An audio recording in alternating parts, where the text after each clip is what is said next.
What's up, guys? Welcome to Touchdown Talk, where everything and anything football goes. I'm your host, Jason, and let's get right into it with our Week 10 recap starting in Germany. Pretty much of a doozy game. Colts and Patriots, they both score on their opening possession. Colts go up 7-3, and then both defenses show up. They shut down the offenses on each team, and nothing else happened the entire game, except for in the fourth quarter. Mac Jones leads the Patriots down the field. Mike Gesicki open in the end zone, and Mac Jones underthrows him by 5 yards. Doesn't even get the ball in the end zone. Colts on 3rd and 6. Gardner Minshew finds Josh Downs deep down the field. You think the game's over, but the Patriots make another stop. Then Bailey Zappi, he comes in the game, replaces Mac Jones, not because of injury, but because of a benching. The Patriots bench Mac Jones. Zappi comes in, and on a fake spike, throws an interception.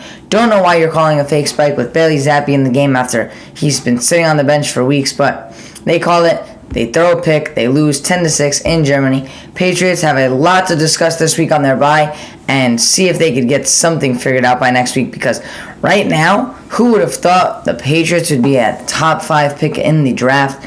And after the dynasty with Brady, the Patriots keep going down and down every year. 2-8 going into their bye. Not good for the Patriots. Next was the Packers and the Steelers.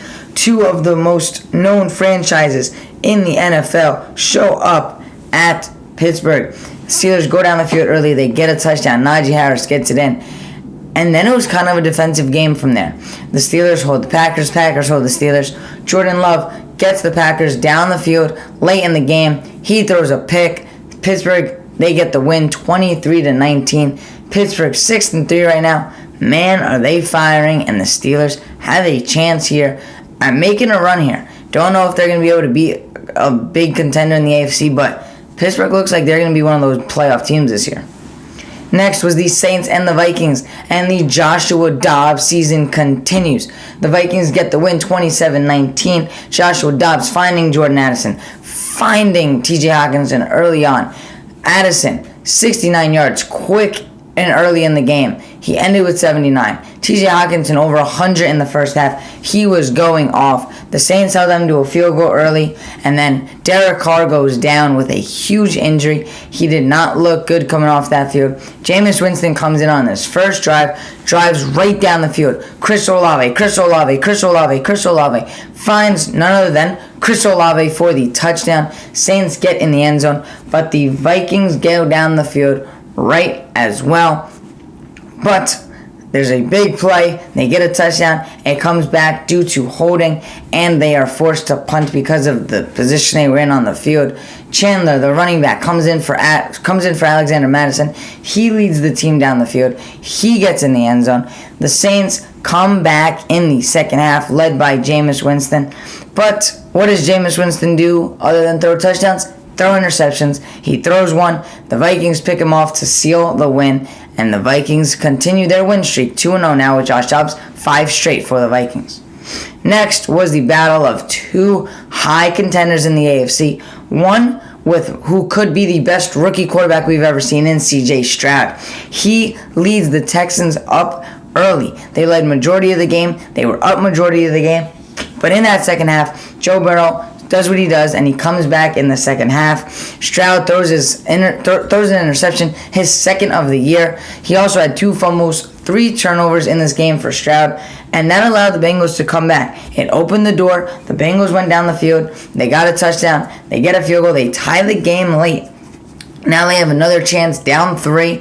Tyler Boyd in the end zone wide open, and he drops it. They're forced to kick a field goal to tie the game. It's 27-27, and C.J. Stroud gets the ball back, and he leads his team right down the field. He finds his guys. He found Dalton Schultz for a deep pass down the middle, and then as time expired, they're able to kick a game-winning field goal to get the victory over Cincinnati. Next up, the Browns and the Ravens. This looked like in the first quarter it was going to be a blowout once again for the Ravens over the Browns, but that wasn't the case.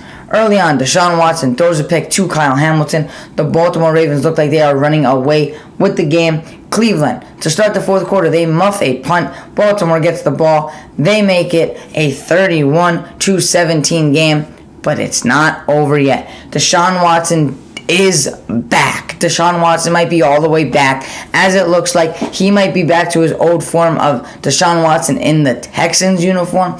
He went 14 of 14 in that second half, leads the Browns all the way to a comeback win. They go down the field, they go to tie the game, but Dustin Hopkins misses an extra point.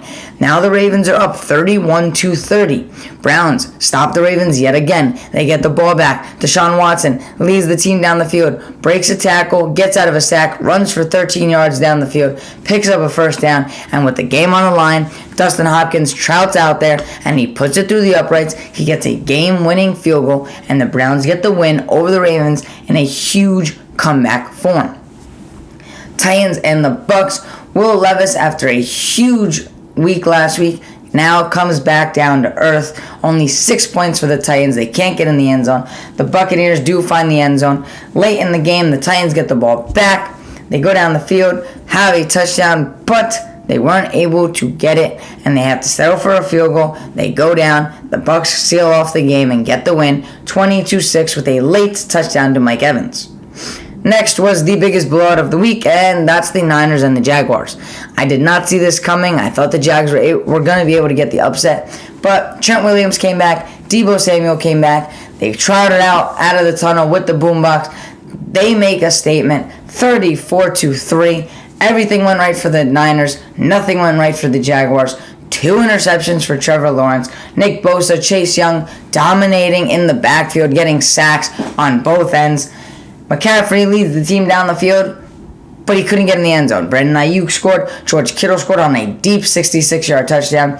McCaffrey, after the game, when reporters asked him about the touchdown, he said, "I suck." Jokingly, obviously. Niners at the end of the game try to get him in the end zone. Jacksonville, the one thing all day that they did was stop Christian McCaffrey from getting in the end zone. Other than that, they didn't do anything. The Niners offense did everything. The Niners defense stopped Jacksonville 34-3 in a huge blowout game. Next, which is the game of the week, was the Detroit Lions and the Los Angeles Chargers. Man, do the Chargers need to do something about their coaching. You put up 38 points and end up losing. Justin Herbert, an incredible showing, but the Lions get the win 41-38. And it has to be the coaching for the Los Angeles Chargers. Justin Herbert goes out there. He puts up 38 points and you lose? That just can't happen. That's not something that can happen. Justin Herbert, Jared Goff going all out. Goff had 333 yards and 2 touchdowns, while Herbert had 323 and 4 touchdowns. So the quarterbacks played very similarly. Herbert had an extra touch. Herbert had 2 more touchdowns, but Goff had 10 more passing yards. But when you look at it, it was all Detroit's running backs. David Montgomery ran for 116. He had a 75-yard touchdown. He made a big play to come back this week. Jahmyr Gibbs, he continued his run at starter. 76 on the ground. He had 35 in the air. Jahmyr Gibbs had a touchdown. He had 2 on the ground. And Amon-Ra St. Brown, 156 on 8 catches. He had a touchdown. And what did I say? They matched it because Austin Eckler had a touchdown on 67 yards. Keenan Allen, 175 through the air on 11 catches with 2 touchdowns. So whatever the Lions did, the Chargers did. And whatever the Chargers did, the Lions did. But it came down to the 4th quarter, and this is how we know it is the brand new Lions. I've been saying this all year. In the 4th quarter, down on the field, 38-38. Jared Goff leads the team down the field, 4th and 2, in field goal range, and they go for it. Dan Campbell makes a call, a little over a minute left, 1:46 on the clock. He knows he can't give the ball back to Justin Herbert with that much time. He goes for it on 4th and 2. It pays off. They pick up the first down. They run the clock all the way down, and as time expires, they kick a game-winning field goal to get the win, 41-38.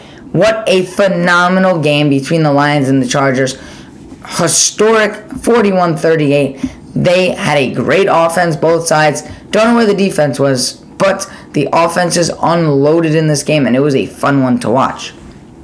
Next, not as fun to watch, the Falcons and the Cardinals. Cardinals get the win 25-23, but the big story in this game, late in the game, Taylor Heineke goes down. Desmond Ridder has to come in. He does lead the Falcons on a touchdown drive, But Kyler Murray, in his first game back, leads the Cardinals down the field. They're able to kick a game-winning field goal, and the Cardinals get the win. Commanders and Seahawks. Another battle between two quarterbacks. These two, Howell and Geno Smith. They go back and forth all game. But what Sam Howell doesn't have is Kenneth Walker. Now, Commanders, they give the ball to their running backs. They give it to Gibson. They give it to Robinson. But for the Seahawks, Kenneth Walker is better. 64-yard touchdown catch on a screen pass. What an amazing play. The Commanders answered back like they did all game. Whatever Seattle did, the Commanders did. And whatever the Commanders did, Seattle did. Late in the game, the Commanders go down. They tie it up, but they give too much time to Geno Smith. Geno Smith leads the Seahawks on a game-winning drive. They kick a field goal as time expires. And that's kind of been the story all week. Game-winning field goals on Sunday. That's what the storylines were. And man, did we have a lot of them. 5 of them on Sunday. And all of them were exciting games to watch. Giants and the Cowboys. Well, there's nothing really to say. Just like in the 49er game, same thing in this game. The Cowboys did everything, and the Giants couldn't do anything. The Giants' defense early on in the game gave them a chance, and they stopped the Cowboys drive after drive after drive, and the offense just couldn't do anything. Tommy DeVito couldn't get the team down the field. They couldn't score, and it's only going to be a matter of time of stopping the Cowboys and your offense doing nothing to where the Cowboys are going to wake up. And that's what they did. The Cowboys woke up, and they ran away with the game rather quickly. Giants scored late in the game in garbage time, but Cowboys 49-17, getting their star players out late in the game and putting some backups in to finish off the game. Sunday night football, Jets, Raiders, kind of like the Colts and the Patriots, kind of a doozy. A lot of field goals. 7 field goals, 4 for the Jets, 3 for the Raiders. The Raiders able to get the only touchdown late in the game to Michael Mayer. They get the win 16-12. It looked like the only guys that decided to show up today were Garrett Wilson and Devontae Adams. Both of them nearly 100 yards. Garrett had 9 for 93. Adams had 83 on 8. Key guys there. Jacobs had a huge play at the end of the game to help the Raiders score. But the Jets defense, like they've done all year, is stop teams, and like their offense, they can't get the points. Only 16 points the Jets hold the Raiders to, but Zach Wilson and the Jets can't get in the end zone, and the Raiders were able to get the win. Aiden O'Connell looks like he might have something in the tank for the Raiders. The new coaching staff, they have it all going for them right now. Winning 2 straight against both New York teams. We'll see if the Raiders can continue their win streak with this new head coach. Then we're going in to Monday Night Football, the Bills and the Broncos. We'll see who gets the win. I think the Bills will get the win.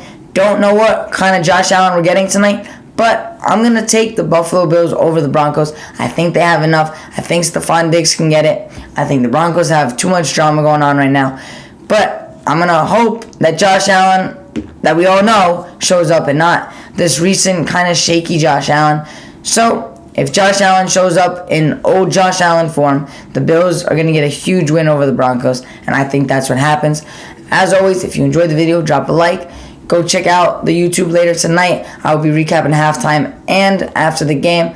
Go check out the TikTok link in the description. And as always, I will see you guys next time.